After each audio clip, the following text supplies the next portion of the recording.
السلام عليكم ورحمة الله وبركاته. اللهم صل وسلم وبارك على سيدنا محمد وعلى آله وصحبه أجمعين. ازيكم يا حبايبي؟ عاملين ايه؟ يا رب تكونوا بخير. انا كنت هعمل معاكم النهارده كيكة. كيكة الخلاط، الكيكة اليومية. جميلة جدا وسهلة وبسيطة. انا كنت عملتها معاكم على ما اعتقد قبل كده. لا، اكيد كنت عملتها معاكم قبل كده. فالكيكه دي بالنسبه لي ما بتاخدش وقت طبعا زي ما انتم عارفين. ما بتاخدش وقت. وبصوا ما شاء الله، الله اكبر، هشه جدا وجميله يعني. رافعه لفوق وفي منتهى الروعه، يعني حاجه بسم الله اللهم بارك، بسم الله ما شاء الله اللهم بارك. كانت جميله جدا وتحفه. بصوا شكلها جميل ازاي، عامله زي كانها بسبوسه. والله كانت جميله. قولوا لي طبعا ايه رايكم في اخر الفيديو. قولوا له بتتابعيني منين. وهنشوف مع بعض كل حاجة انا عملتها هي نفس برضو اللي انا عملتها معاكم المرة اللي فاتت، بس فيها اختلاف بسيط خالص. وطلعت معايا جميلة جدا، وهقطعها برضو معاكم دلوقتي هوريها لكم. انا هنا قطعتها. كانت مستوية جدا جدا من جوه، وبص كانت هشة معايا وعاملة زي كأنها اسفنجية والله. آه فكان طعمها حلو ولذيذ وكانت سهلة بالنسبة لي يعني. ما بتاخدش وقت خالص ان انتي تعمليها طبعا. فما بتاخدش وقت. وزي ما قلتلك لو انتي معاكي اطفال في مدارس تديهم، او معاكي طفل في البيت، او معاكي اطفال عموما.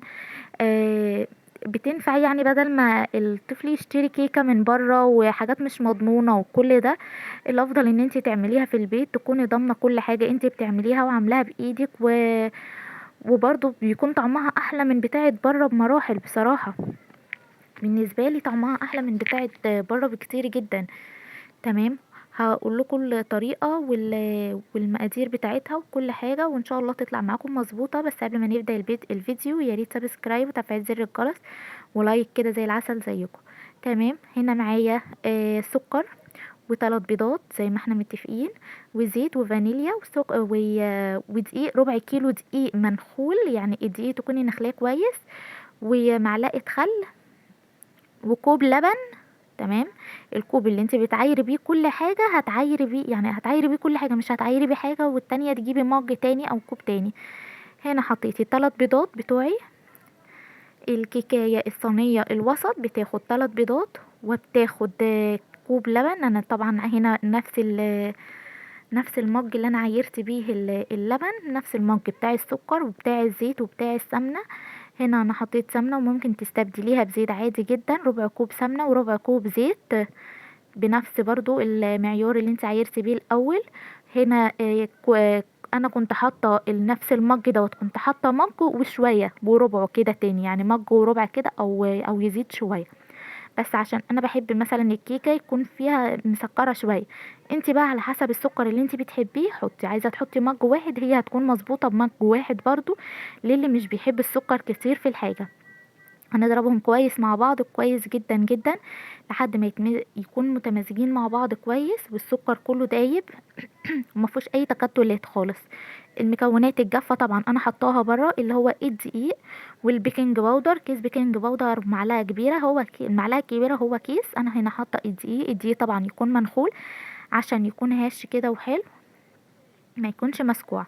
تمام. انا بقى هنا ما حطيتش البيكنج باودر، يعني انا المره اللي فاتت كنت حطيت البيكنج باودر مع الدقيق، هنا انا ما حطيتهوش. وحطيت الخليط بتاعي اللي انا عملته في الخلاط. وطبعا قلت ان الدقيق ما يتحطش في الخلاط او في الكبه او في اي حاجه على المكونات اللي انت عملتيها دي، يكون لوحده في بوله او في طبق.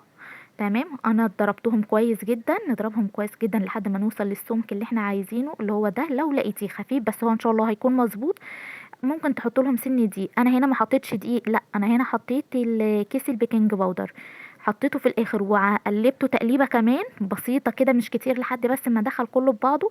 هنا انا جبت صينيه حطيت فيها حته سمنه ودهنتها بطنتها بالدقيق، وحطيت المكونات بتاعت بص نازله كده ما فيهاش اي تكتلات ولا فيها اي حتت كده مكلكعه في قلب بعضيها ولا اي حاجه. نازله سايله وسمكها كويس جدا، ولا هو خفيف ولا هو تقيل. دبيتها دبه بس كده طلعت منها الهواء. وطبعا انا مسخنه الفرن على درجه حراره عاليه، يعني المفروض يكون هي بتدخل على درجه حراره متوسطه، بس الفرن يكون سخن. ما تدخليهاش على درجه، يعني ما تدخليهاش على فرن بارد، مش تدخليها وبعد كده تولعي الفرن. هوريها لكم تاني بعد ما تطلع. هنا كده كانت الكيكه طلعت معايا، بص كانت جميله ازاي ورافعه وبص بضغط عليها تروح طالعة تاني كده لفوق. كانت بصراحة في جميلة حلوة وسهلة وبسيطة بالنسبة لي، مع او بالنسبه لاي حد، ان انت واقفه مثلا ومستعجله، او في ضيوف جاتلك وانت ما عندكيش مثلا حاجه تقدميها، فتعملي الكيكه ما بتاخدش وقت خالص. هي قعدت في الفرن نص ساعه، او يعني هي 30 دقيقه او 35 دقيقه، تتابعيها ما تطلعهاش من الفرن خالص غير لما تتاكدي ان هي استوت. بخله او بعودي الشيش طاووق او بسكينه، هتغرزي فيها السكينه، لو طلعت فيها عجين يبقى تسيبيها تاني شويه، بس ما تفتحيش عليها الفرن غير بعد الربع ساعة او التلت ساعة. لو ايه حصل، ما تفتحيش عليها الفرن خالص غير بعد ما تحطيها بربع ساعة او بتلت ساعة. تمام كده. بعد كده هتتابعيها واحدة واحدة، وان شاء الله هتطلع مظبوطة معاكي وناجحة وجميلة جدا. ولو جربتوها قولوا لي الطريق، قولي له رأيكم في التعليقات. قولوا لي رأيكم في التعليقات حلوة ولا ايه. وشكرا على التعليقات اللي جات لي، الكومنتات الجميلة جدا، تسلموا يا رب، ربنا يخليكم ليا. آه، بصي هنا كانت حلوة ازاي، يعني كانت فاتحة كده من جوه، مش غامقة، وطرية جدا وكانت يعني بصراحة مظبوطة معايا وسهلة، مش بتاخد اي وقت خالص. جربوها وقولوا له ايه رأيكم. صلوا على النبي يا بنات، اللهم صل وسلم وبارك على سيدنا محمد وعلى آله وصحبه أجمعين.